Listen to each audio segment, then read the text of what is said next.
Welcome back to the frequency. We need to talk about exactly what you're investing in right now. And I know a lot of you, when I say investing, are automatically going to jump to money and that being your primary form of quote unquote investment.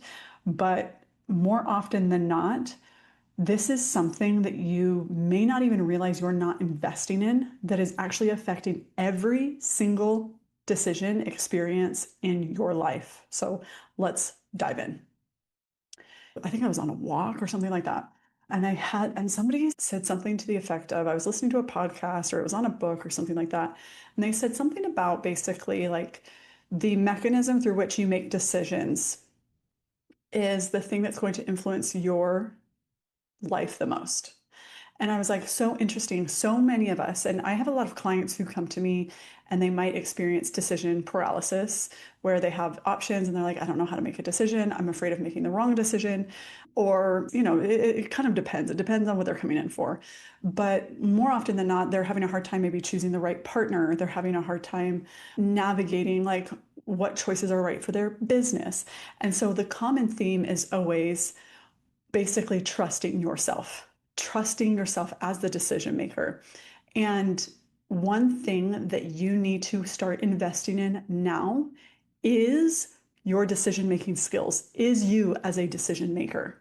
And that seems kind of like when I say that, you're like, wait, what? What is that? The ability to make a decision comes from the ability to trust and have not only courage to make the decision, but confidence in the decision. And so the best investment you can make is in your decision maker, your mind, your energy, your courage, your confidence, your clarity. Those are my favorite C words. Courage, confidence, clarity. I feel like it's got a good tagline coming or something. But the more that you invest in yourself and your ability to make decisions from a place that is regulated. So what I see when people come in is most of the time, making a decision like this makes you very dysregulated. It makes what some people are, they're triggered or they're unsure, and all of a sudden there's fear and there's doubt and there's all these things, which is the opposite of confidence, which is the opposite of clarity, which is the opposite of courage. So they get into this cycle of doubt, and people will start to outsource their power, they outsource their decision making. They rely on their parents' approval. They rely on the input of friends. They rely on their partner agreeing with them on everything, that everything has got to be you and I see the same on everything. We're on the same side for everything. And I wholeheartedly disagree that you can love people, you can be in relationships, romantic relationships with them, friendships, things like that, and still disagree so that you can keep and maintain your sovereignty, right? Your awareness of who you are, your truth, your authenticity, to be able to make decisions out of a place of clarity, courage, and confidence. So, what are those things that are going to give you those 3 C's? To be able to trust you as the decision maker. Okay, let's first talk about confidence. Confidence only comes from a knowing within you. Okay, confidence develops that when the confidence is attached to outcomes, that's not confidence in yourself.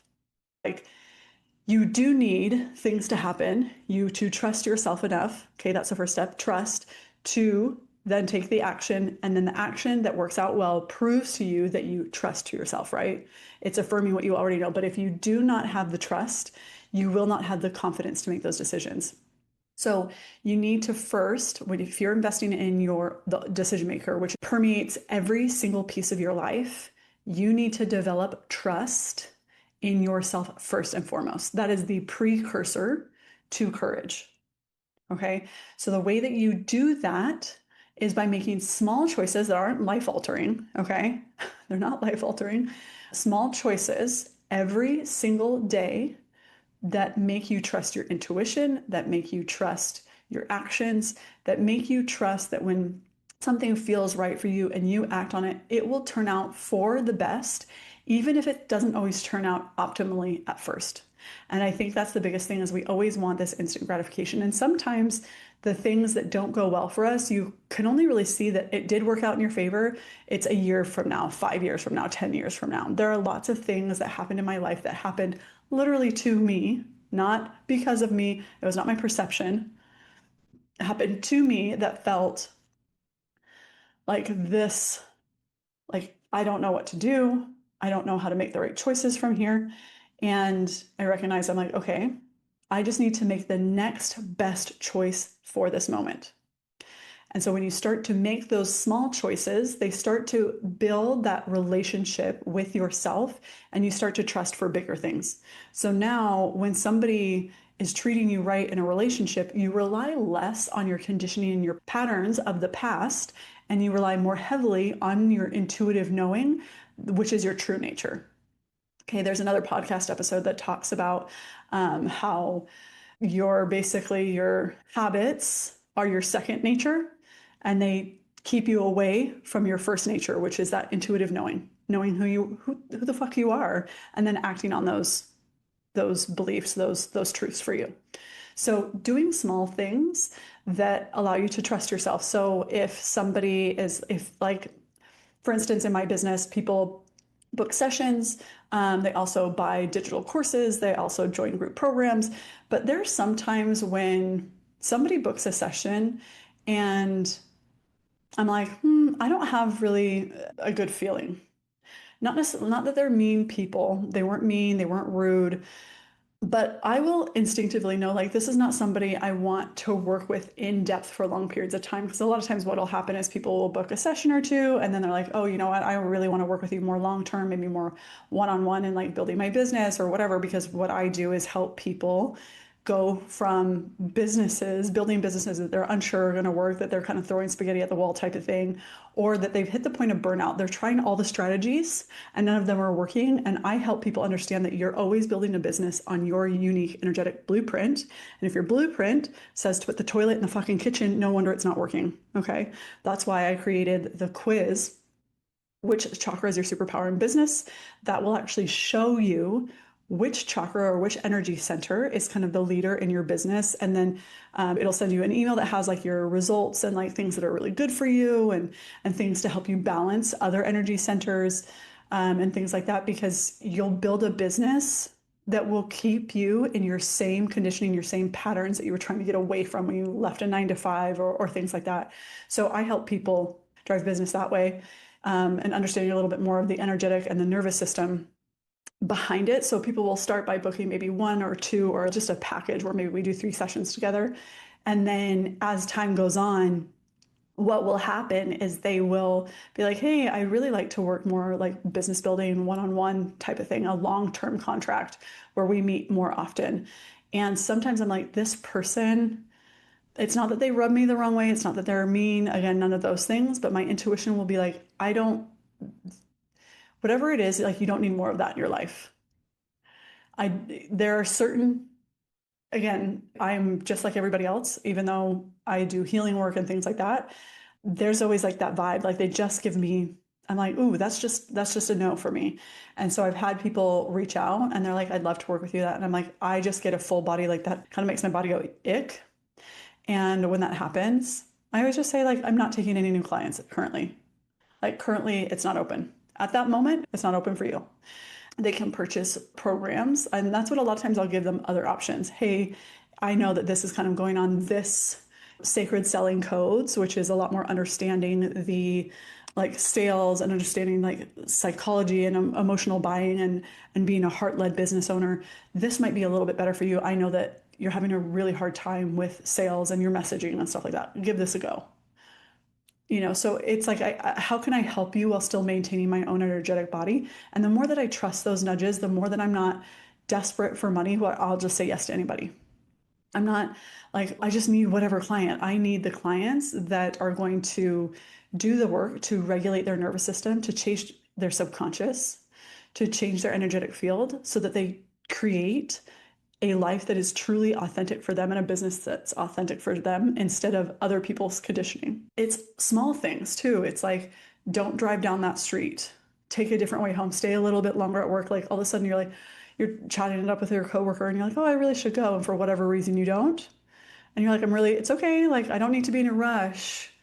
For whatever reason, I'm just taking a little bit longer. Like, it's okay, no big deal. And then on the way home, there's an accident. And you're like, I could have been in the middle of that. I could have been in the accident.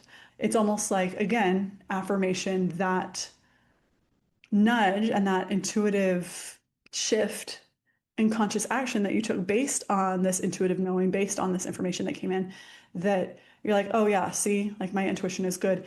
And the more that you do those things and you get results, or there's a response that affirms that your intuition was right, the more that you will trust yourself. So the second thing, if you're building not only confidence but courage, you have to take action. The more that you stay in action, in that space of, oh gosh, what's it called when you're analysis paralysis, when you're like, too many pros and cons lists, too many like weighing the things, too many asking, like the more that you fucking do that, the more that you repel what is for you, because you're staying in that wishy-washy area. Everything could be good, everything could be bad, nothing's clear, right? Which will bring us to our third one. So the courage, once you start to trust yourself, you will start to build the confidence and the courage to take action. So confidence is internal, courage internal. But both of these things are developed from feelings internally first that then have to move into the outer world. They have to be action. There has to be action and something changing in your external environment based on your internal environment, that then you're like, oh, okay. Again, it's like a muscle. If you never were afraid of something, if you were never unsure of something, you would never build the confidence. So feeling unsure is not bad, but it's when you stay in that place that creates this issue that prevents you from moving forward. The third thing is the clarity. The clarity comes from having the confidence, the courage to take action, right? The confidence in who you are, your intuition, the courage to take action on those things. Then the clarity comes when you make a decision and then your environment responds to you. So this is a lot that happens in just like one, what seems like meaningless, quote unquote, decision, right? Every single day, to take a different route home, to, not stop at a coffee shop when you normally do. You're like, I don't really need it today. I'll be fine. And, there was something terrible that happened in the parking lot or whatever it was. So the more that you do these things and you make decisions, it will start to build clarity. Because what happens is when you take action and then you see the feedback, you start to get contrast. Oh gosh, there's another C word. I love that. There's lots of C words I can think of, but for this one, we'll just use these really nice four words. Not four-letter words, four words.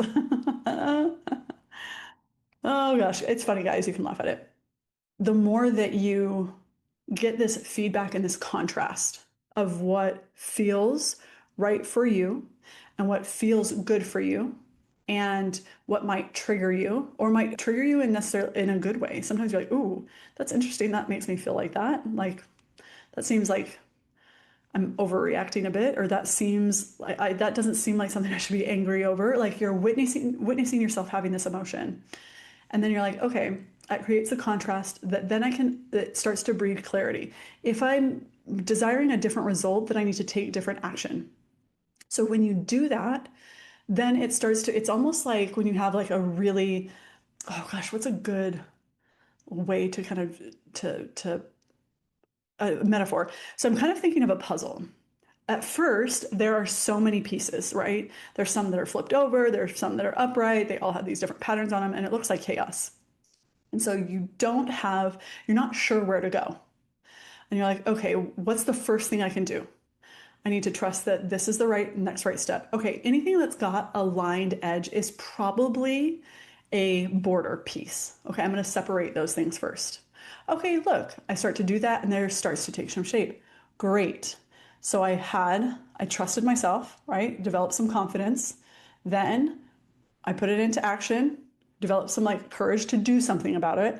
And then what happens is then you're like, okay, this is kind of working. I'm separating it maybe into colors or shapes that seem similar or things like that. Now I start to place things together and I start to see what is working and what isn't working. And that doesn't make the each puzzle piece a wrong piece. It just means that it's not right for there. So you start to weed out these things that are not fitting together. Okay. And as that starts to develop, then the picture starts to take form. Then you can see more clearly. Again, it like loops back around. It creates more clarity, right? So you have more confidence. Now that that has worked a bit, now I can do it again. Okay, what's the next method that I can do? So if I've done the border first, then I kind of loop around, do that 3C loop, then I come back around and I do the colors next, and then I do the shapes next, and then I start to place things together. So it's like all of these things have happened, and it doesn't really seem like a monumental thing, this puzzle. But what's happening is you're going through this loop. Okay? You're going through this loop. And it's starting to create so much more clarity for you.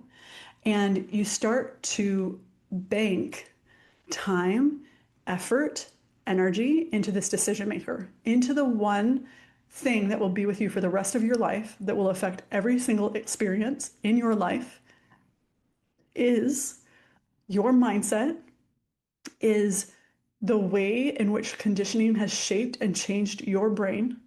You get to choose to change that if you don't want it every single day. And we start investing more time in that 3C loop, right? Confidence, courage, clarity. Again, confidence, courage, clarity, right? And you do the precursor of trust. You're like, okay, you're gonna have to do that a couple of times before that muscle, and that becomes so much clearer where it doesn't feel like you question yourself quite as much. You've really invested in yourself in a way that, again, this didn't cost anything. This isn't a new mentorship program. This isn't a new anything. But the more that you can do that, the less you will outsource your energy, your creativity, your power, because you might seek inspiration from others around you, but you no longer seek the validation, and that changes how you make decisions in your life. You start making decisions that feel empowered instead of making decisions where you're like, hopefully this goes well. You don't hope it's a wish and a prayer. Like, this is not a wish and a prayer. Decisions won't feel like that anymore. Because trust feels grounded. It feels clear. It feels sure without needing proof. The proof is that I've done these things before. I've made decisions before that I at first was unsure of. And the more that I invested in my decision maker, that part of me that is going to constantly compare and contrast things, that is going to have to try to put all of what I know to be true and run the entire world through that filter, I've done enough of building that relationship that I know I can trust it. And so no matter what choice you make, you'll know. It will always work out in my favor, even if I don't see it right away. And life gets to be so much more fun, and it gets to be so much more joyful when you are not in that loop. So I want you to practice that. Maybe write this down on a piece of paper, right? The precursor is, the warm up, the preheat, if you will, is trust. And then you go through the loop of confidence, courage, right? Confidence in myself, courage to take action, clarity to differentiate or to decipher the feedback. And that creates my clarity, is that I stop getting so stuck in it meaning something about me because I trust myself. I don't make things mean something about me or who I am. I don't take it personal. And it frees you up to be so much more creative, so much more alive, so much more vitality and interest and curiosity in life. And that, my friend, will take you places that no amount of support, no amount of advice will get you there. If you can trust yourself, it will take you places where the best mentor's advice will never take you because they are not you. You have to trust. Of course, you're always seeking out, again, I do the same thing. I hire mentors. I hire people who are experiencing a life and maybe frequencies and having experiences that I want to have. but I'm not giving them my power. I know that my path is my path, and I make choices based on what feels right for me, not to gain their approval. And that's a huge difference. It just helps you maintain your sovereignty, your power, rather than constantly outsourcing it to others. And all of a sudden, you become really, really rich in this relationship to where it feels unshakable. It feels true. It feels safe and secure. And when you're like that, honestly, be fucked with. People aren't going to scam you because you trust yourself. You're never going to make a quote unquote bad decision because you're like, oh, that didn't go how I thought it was going to go. But I'm curious to see how this will play out. And curiosity will be your leader. Oh, gosh, another C word. I love that. That will be your leader, even when things don't work out the way that you want them to, because of the relationship that you have to yourself and the investment that you have made in changing and curating a really, really wealthy, abundant decision maker. When you're wealthy, abundant, prosperous, you're secure, right? You're safe. All of those words correlate in your mind. Day and night difference. Start doing this 3C loop. Game changer. Every time you have to make a decision, think about it in that way. It will really change some of the decisions that you make. And you may actually change, be like things that I thought were for me. I realized I was doing out of needing the validation, needing the approval, needing whatever from outside of me. And it will start to pull your energy back into your body. So let me know if this works. If you loved this, please, please, please make sure you save this episode, share it with a friend, write a review. I love to hear about it. And if you are interested in finding out which of your energy centers or chakras is leading in your business, you can take the quiz below. I'll put the link in the show notes. It's called Which Chakra is My Superpower in Business? Haha, imagine that. And let me know the results that you get. I'd love to hear about it. You can just send me a DM or something like that on TikTok or on Instagram. So until next time, I will see you later.